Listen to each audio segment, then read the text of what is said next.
Build full product skills, and you'll probably be fine. Looking back, we had one CS professor who in 2007 predicted we'd all be jobless in 10 years, i.e. 2017. His prediction was based on the trends he was seeing at the time. But it wasn't even AI. Instead, he made this prediction because he saw the rise of no-code tools replacing software developers, because managers could finally cut out the pesky translators, i.e. software developers. I said it then, and I will say it now. If your managers could specify what they need in a manner that no-code tools, or now AI, can generate the code they want, they will have to be extremely exact in their language. So exact, in fact, that they will need to specify a program in a click-and-drag interface, or in human language. Since they hire software developers to make the specification more rigid, and the managers don't seem to be getting better at this over time, why would you believe this skill set is going to go away? In essence, what has happened in software development is that the level of abstraction has gone up while the machine has taken over more and more of the nitty-gritty details. From punch cards to assembly, to COBOL, C, Perl, Java, Python, Erlang, Rust.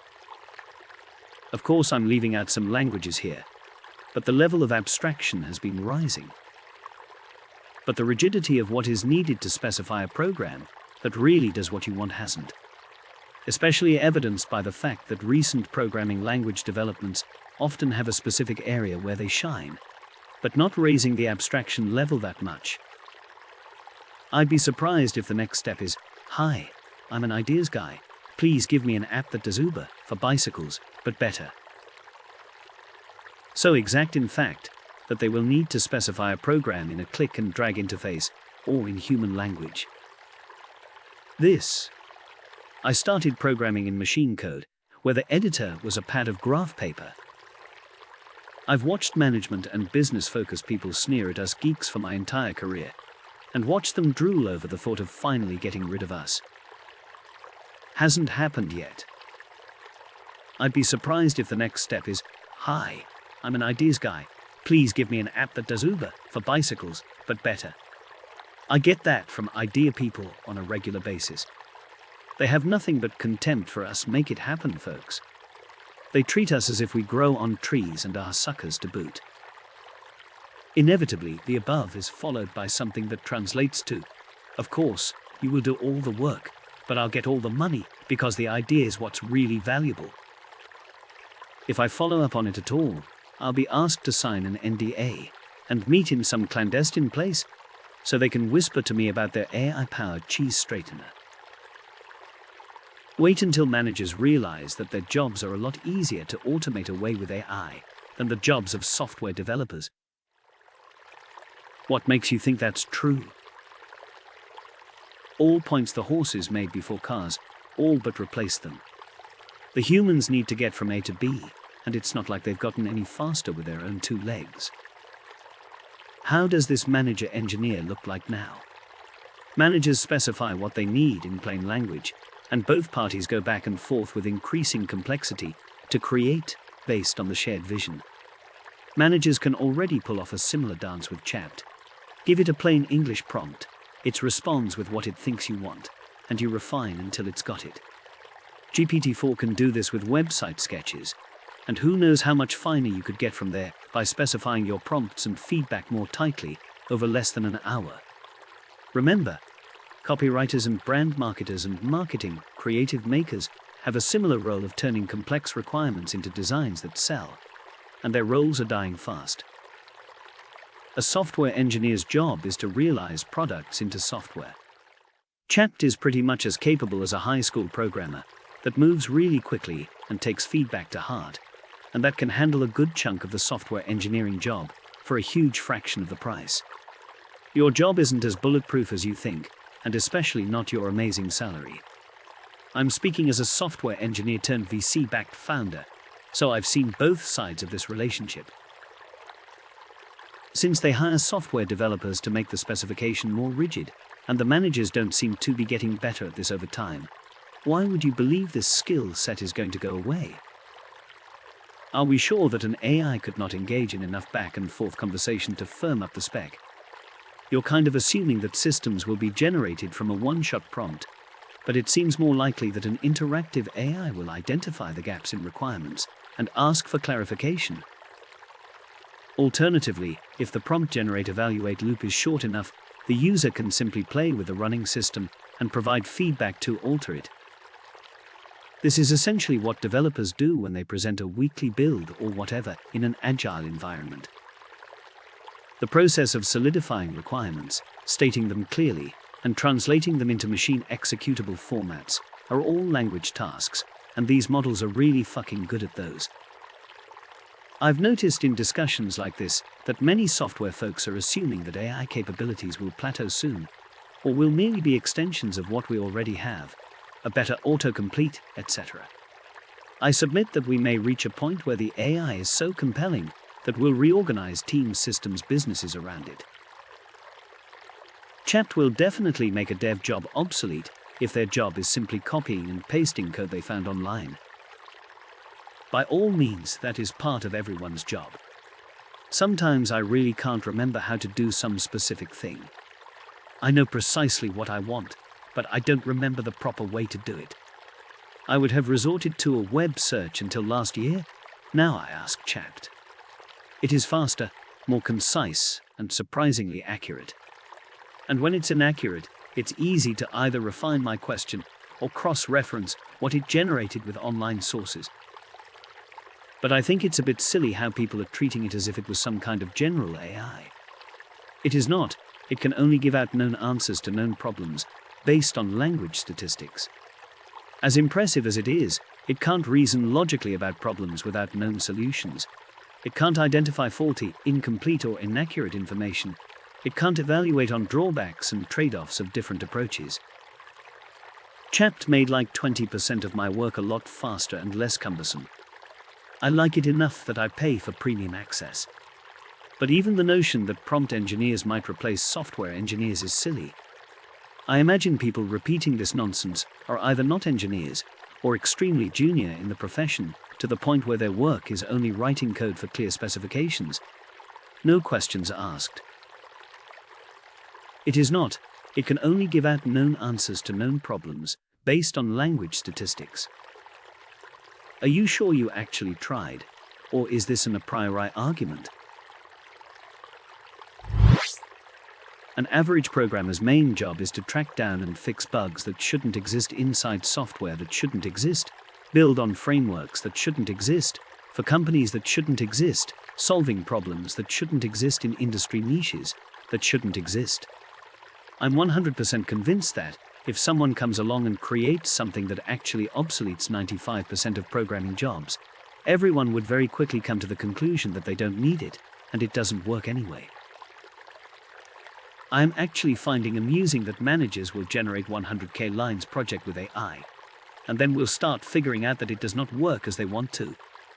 Then they figured out actual developers are needed to fix it, either in a very strict way telling AI what should happen, i.e. higher-level programming, or directly fixing code generated by AI. You're assuming that the AI is even generating anything that will make sense to a human. It seems inevitable we'll reach the point that for SaaS the AI will do everything directly based some internal model it has of what it believes the requirements are, e.g. it will be capable of acting just like a live web server, whereas for desktop and mobile apps, while that paradigm still remains relevant, it will generate the compiled package for distribution. And I imagine it would be unrealistic to attempt reverse engineering it. Fixing bugs will be done by telling the AI to refine its model. It's pretty true. Someone today on here wrote, "Teach it to understand Swagger." I actually laughed, like I've used Swagger, and it often turns into a Frankenstein, and sometimes for good reason. I completely understand the sentiment, and I like Swagger. I believe the world is wiggly, not geometrically perfect. Intellectuals struggle with that because square problems are easier to solve. Ideal scenarios are predictable, and it's what we like to think about. Have you ever had to use a sleep, intentionally, just to get something shipped? That's a wiggle. We're going to try square out the world, so we can use chat to solve wiggly problems. It's going to be interesting. Yesterday I tried to use a SaaS product, and due to some obscurity, my account has issues, and the API wouldn't work. They have a well-specified API, but it still didn't work out. I've been working with the support team to resolve it, but this is what I call a wiggle. They seem to exist everywhere. Ask a construction worker about them. I love to code, as much as I loved math in college, but coding paid better, and I'm pretty good at it. Those were my choices though. BC, I want to do something I love. Sure, I keep my eye on the delivered value by making sure I engineer solutions to real problems, but I've never wanted to move out of coding and into managing engineers to build stuff. I want to code. It seems to me that the advice given here would be more applicable to someone who only coded long enough to move into engineering management. Anyway, something about it bugs me, and I don't think I'd follow it exclusively, even if I was starting today. It's like telling a musician to become a DJ, because the point of performing is to entertain people. It's not wrong, but it's also not applicable to all people who enjoy performing an instrument. There's a weird phenomenon I've seen in a few domains of prideful ignorance. Back-end engineers who proudly don't know how to write front-end code, and vice versa. Professional engineers who refuse to learn how to use modern IDEs and monitoring platforms. People who don't know how to quickly prototype software, as if building something without complete rigor is beneath them. People who refuse to learn or work in certain programming languages they deem inferior. And rather than seeing this as a gap in their own skill set, they think of it as a mark of intelligence or moral superiority. I suspect we'll see another divide around AI-assisted coding, with some engineers simply refusing to learn how to use the tools effectively to make themselves more productive as a point of pride. If programmers can be replaced by AI, so can every other white-collar job, and humanity will look very different than what it is now. And I've been using Chat and Copilot, and it's a nice tool, but nowhere near a replacement for knowing how to program. This person is asking about career prospects 10-15 years out though. I'm sorry, but the landscape in them might be as alien to someone asking today, as today's would have been to someone asking 15 years ago, 2008. What John said is correct, but personally I think he's underplaying how much people could be affected. Those product skills take years of grinding to really sharpen, and in 15 years only a few people might actually be needed to apply them. 2008 wasn't so different, was it?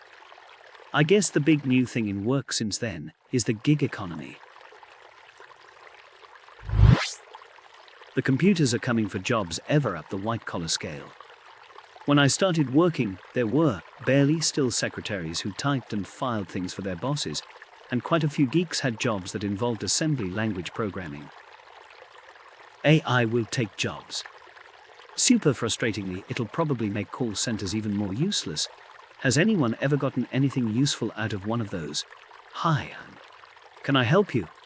Pop-ups at the bottom right of websites. And it'll certainly automate some of the copy-paste type programming jobs at the lower end of the scale. The same way email automated a lot of secretarial jobs. 10 full-time copy-paste programming type jobs may become a job for one human and an AI assistant. Which leaves people who are really passionate about and good at their craft. Somewhat relatedly, I saw about an uptick of people going into the trades. AI won't take plumber or electrician jobs away in the foreseeable future. That sounds like a good thing. There are many people paid to write software who absolutely cannot write original code and have no idea how things actually work. A lot of that can be, and probably should be, eliminated by AI. Those people still need to eat and pay rent, so maybe we should solve that before making who knows how many millions of people jobless. Just avoid careers in software development. These are not high-paying if you factor in total time invested and spent working, and you have to waste your life away sitting in an office chasing tickets. Nothing engineering about it. It's modern-day assembly line work. 30 years ago, I got tired of writing the same code over and over, so I went looking for something to cut out the repetition. Around a decade later, I got tired of rewriting libraries or programs to make them exactly fit my needs. I used to really enjoy just coding for the sake of coding. But I started to value my time much more. I called this phase losing my immortality. Any code that Chapped can write, I don't want to write. I'm okay with it taking my job. If I can work in higher level constructs and get more done, I'm all over that. Last week, a coworker needs some Python code to figure out how far through a day it currently is. I started thinking of the different ways to approach it. Stuff time, maybe time t modulo 86400, twiddling datetime objects. Before I got very far, I decided to ask Chapped to write it. Eyeballed the response, twiddling datetime objects, ran it, and verified the response, and called it good. I should have asked it to write some tests for that code while I was at it. I'm now trying to teach my son, an avid programmer, how to work with Chapped. He's 13, so he's got a lot of opportunity to really integrate it into his career. But he also has a lot of blind spots, where Chapped can really lead him down some blind alleys and knife him.